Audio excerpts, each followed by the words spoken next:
Hello there, my name is Rachel. The first time you see my channel, I use sort of your cartoon series, anime series, so something completely random.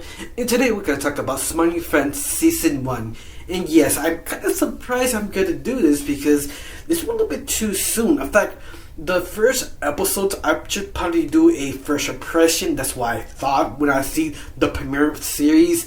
In some reason, Adult Swim let all 8 episodes stream for apparent reason that I was sort of surprised because I'm about to change the channel till I realized there's a new episode. Like, okay. And after that, I just watched the whole series. But you know what? I'm kind of glad I did because this series was surprisingly really good. Of course, I saw the first pilot and the pilot was amazing. And I wasn't sure if the series could keep up of the sort of kind of surreal, kind of experimental, kind of emotion if they can deliver. Of course, the characters are not fully developed.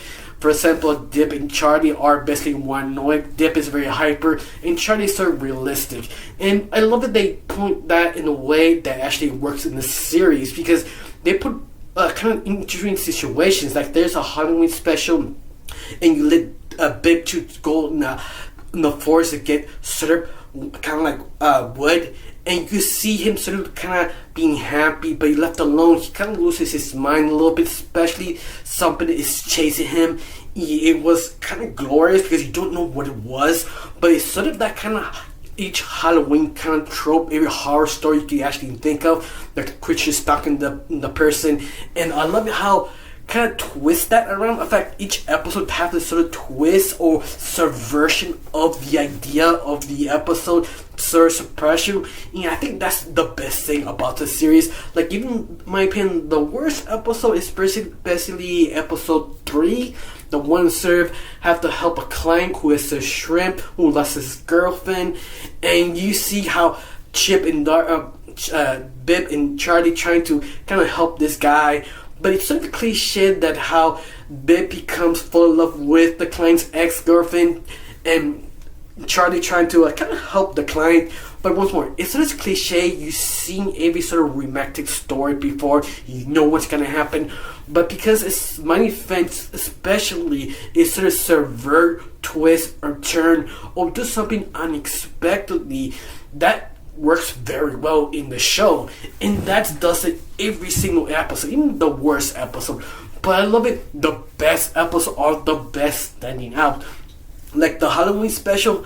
I love that sort of subversion of the monster, that you kind of see how kind of claymation this monster is really pop out and really kind of weird and obscure and up in your face.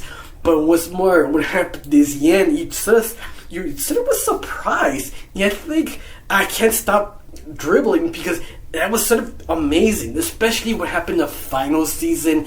That Charlie dies, he went to hell, and he had to help Satan to be happy once more. Well, he wasn't expecting to go that direction, and what happened to Charlie, and that's what I enjoyed. Especially the whole series kind of pay off that sort of bickering both characters have in each episode. They sort of bicker, but you don't expect them to meet to anything. It's just sort of no more bickering friends. To the very end, they sort of end up to something interesting you would not expect.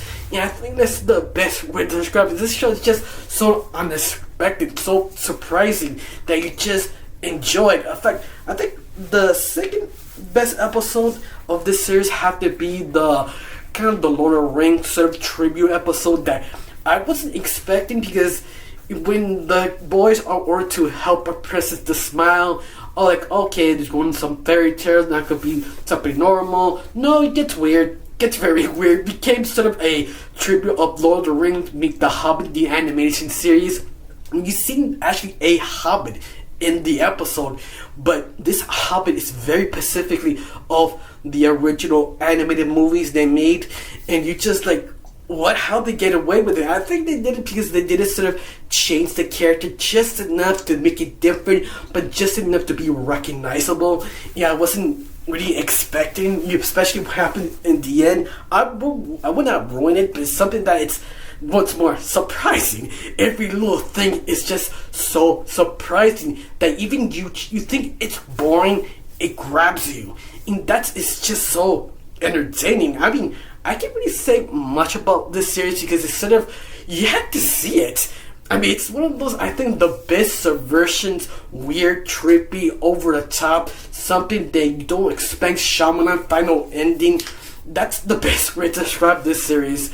Now, I have one question. Do you actually sit down and actually got the chance to watch the whole series? Or you one of the million people who turn off the channel for after the first 2 episodes because you think the series sort of ended because, oh, this is the parent, one of the first 2 episodes.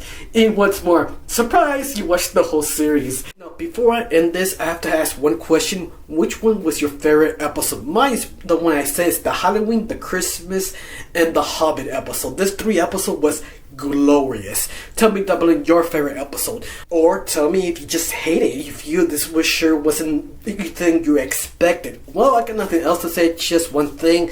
Thanks for watching, don't forget to subscribe, and have a wonderful day. Bye.